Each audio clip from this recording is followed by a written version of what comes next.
আমার আল্লাহর গোলাম একটু গভীর মনোযোগ দিয়ে শুনবেন।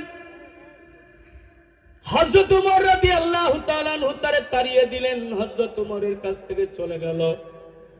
এবার সাহাবা কয় এমন একজন মানুষের কাছে যাব যার কাছে গেলে কেউ কোনোদিন আশা ছাড়া ফিরে আসে না।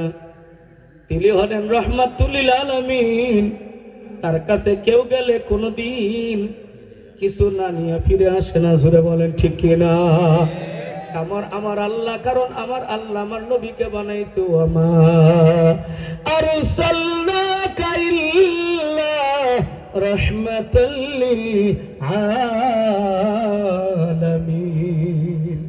আমার আল্লাহ আমার নবীকে জগৎবাসীদের জন্য রহমত করে পাঠাইছে। জোরে বলেন ঠিক কিনা? মুহাম্মদ সাল্লাল্লাহু আলাইহি সাল্লামের কাছে এবার সাহাবা চলে গেল। দরজা টুকা দিয়ে আমার নবীকে উঠাইলেন। আমার নবী ডাক দিয়ে বলে, সাহাবা এত রাতে কেন আসছো? ডাক দিয়ে বলে, নবী গো, আমি এই একটা অপরাধ করছি কিন্তু বুঝতে পারি নাই, শয়তানের তাড়নায় নফসে খায়েশাতের পিছনে পইরা নবী গো আমি সাইদের স্ত্রী কপালে চুমা দিতে গেছিলাম কিন্তু পারি নাই, তার হাতে চুমা লাগছে। মহিলা মানুষ বেগানা নারীকে কেন অজ্ঞান করলাম? এটা তো আমার অন্যায় হয়েছে, হারাম কাজ হয়েছে। আমার এখন বুঝে আসছে গো পয়গম্বর, গুনাহ নিয়ে যদি আমি কবরে যাই জাহান্নাম ছাড়া আমার কোনো উপায় নাই। নবী গো, আমি জাহান্নামে যাইতে চাই না, দুনিয়া থাকতে আমি আমার পাপের প্রায়শ্চিত্ত করতে চাই। নবী গো বলেন কোন কাজ করলে, কি পদ্ধতি গ্রহণ করলে আমাকে আমার আল্লাহ মাফ করে দিবে? আমার নবীর চোখ দিয়ে পানি বের হয়ে গেল। আমার নবীর চোখের পানি পড়ে কান্দের মনে সাহাবা, আমার সাহাবী হয়ে এমন নিষ্ঠুরতম কাজ তুমি কেমনে করলে রে সাহাবা? আমি নবী বলছি তোমার কোনো ব্যবস্থা নেই, তোমার মাফের কোনো ব্যবস্থা নেই, আল্লাহ তোরে মাফ করবে না। সাহাবার মনটা আরো খারাপ হয়ে গেল। রহমাতুল লিল আলামিনের কাছে গেলাম, সেও কোনো মাফের কথা শোনাইতে পারলো না। সাহাবা কাঁদতে কাঁদতে বা চলে গেল, পাহাড়ের চূড়ায় উঠে গেল। পাহাড়ের চূড়ায় উঠা দুইটা হাত তুলা মাওলার দরবারে কান্না শুরু করে দিল। সকলেরই দরজা হইতে আল্লাহ ফিরিয়া তোমারি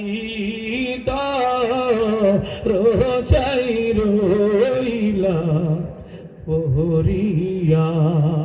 তুমি যদি মাফ না করো আল্লাহ তোমার বান্দারে,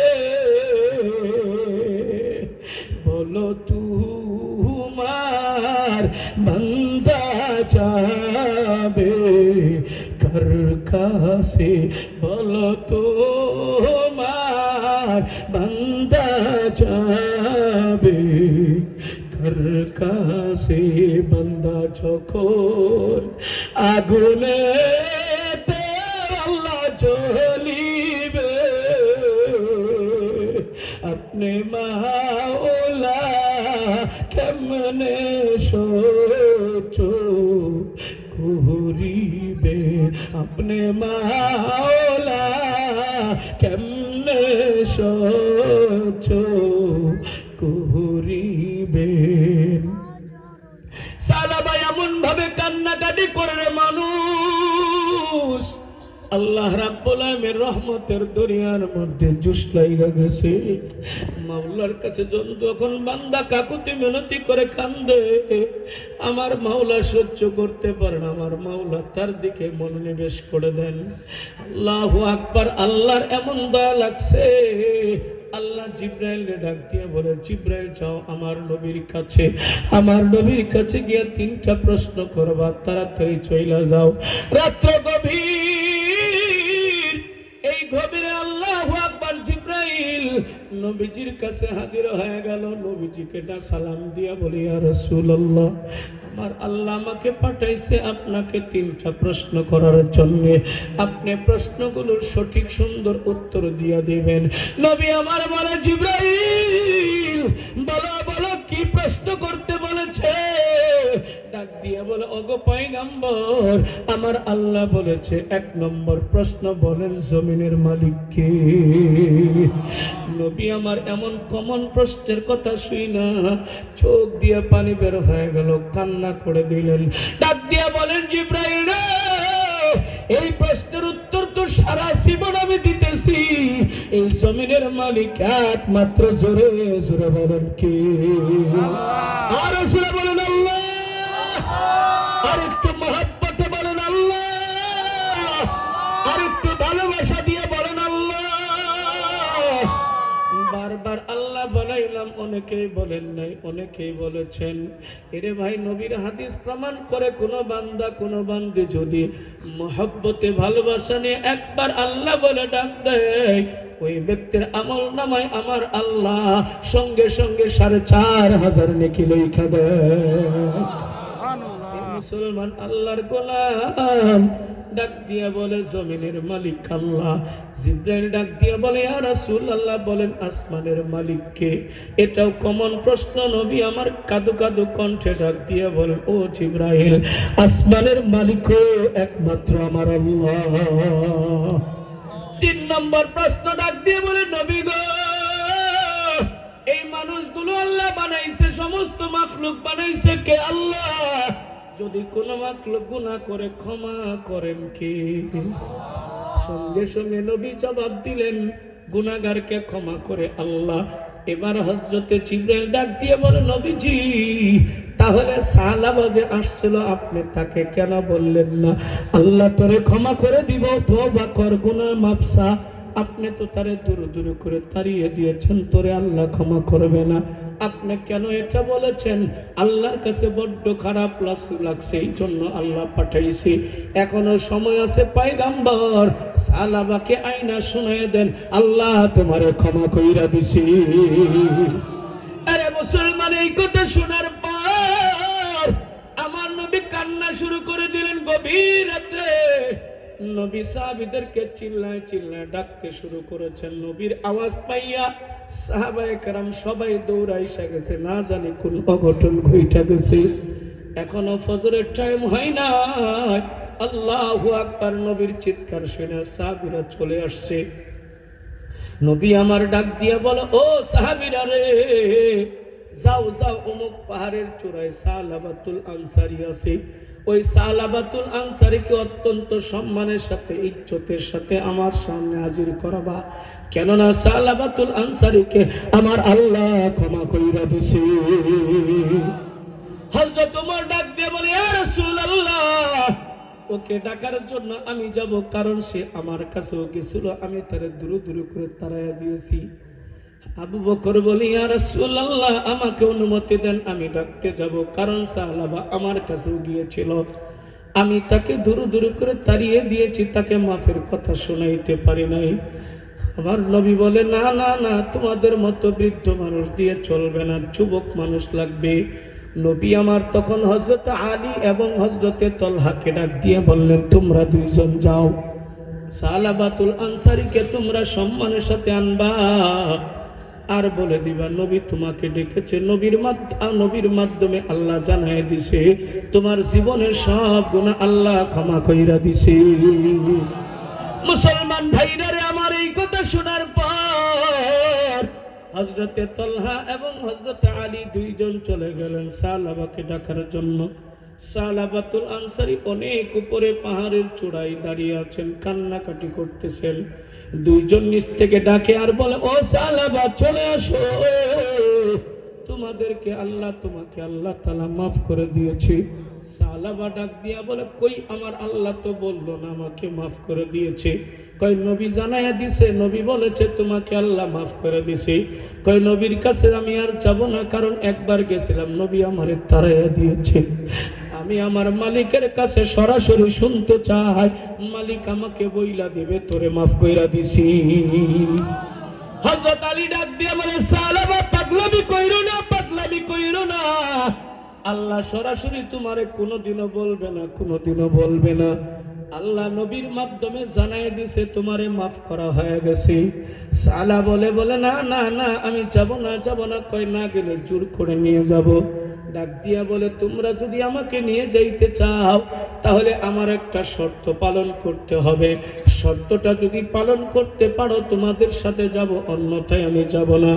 হযরতে আলী ডাক দিয়া বলে, তবু ও সালাবা, বলো বলো কি শর্ত তুমি দিতে চাও? ডাক দিয়ে বলে, তোমরা লম্বা একটা রশি দিবা, রশিটা আমি গলার মধ্যে লাগাবো, তোমরা গলাতে রশি ধরে টান দিবা, আমি উপর থেকে গড়ে গড়ে নিচে পড়ে যাব। আমাকে টেনে টেনে নিয়ে গলার মধ্যে রশি লাগানো রশি নিয়ে টেনে টেনে নবীজির কাছে হাজির করবা। এইভাবে যদি নিয়ে যাও তাহলে তোমাদের সাথে যাব, অন্যথায় আমি যাব না। আবু ওরা দুইজন ডাক দিয়ে বলে, না না না, নবী বলেছে তোমার সম্মানের সাথে নিয়ে যাইতে, গলায় রশি লাগায় অপমানের সাথে নিয়ে যেতে পারবো না। তো হযরতে সালাবা বলে, তাহলে তোমাদের সাথে আমি যাব না। ডাক দিয়া বলে, না গেলে চলবে না, যাইতেই হবে। শেষ পর্যন্ত তারা তার শর্ত মানতে রাজি হয়ে গেলেন। বড় একটা রশি নিলেন, রশিটা ঢেল দিয়ে দিলেন। সালাবা রশিটা ধরলো, রশিটা গলার মধ্যে লাগাইলো, দুইজনে টান দিল, উপর থেকে গড়ে গড়ে পাহাড়ের নিচে পড়ে গেল। এরা টানতে টানতে গলার মধ্যে রশি লাগায় আর টেনে টেনে নিয়ে যায়। মদিনার ধুলাবালু, মদিনার ছোট্ট ছোট্ট পাথরের কণাগুলো শরীরের মধ্যে লাগে, চামড়া চিরে যায়, রক্ত বয়ে বয়ে যাচ্ছে রে মুসলমান। এমন রক্ত বসে বসে যাচ্ছে, পিঠগুলো ছিঁড়ে যাচ্ছে, চামড়াগুলো ছিঁড়ে যাচ্ছে। যাইতে যাইতে মুসলমান বন্ধু নবীজির সামনে হাজির। আল্লাহু আকবার। নবীজি আমার ফজরের নামাজ পড়াইতেছেন, এরা তিনজন পরে যায় হাজির হবে। আল্লাহু আকবার। পিছনে যাইয়া যখন বসে গেল, আল্লাহু আকবার, নবী আমার কোরআন তেলাওয়াত করতেছে।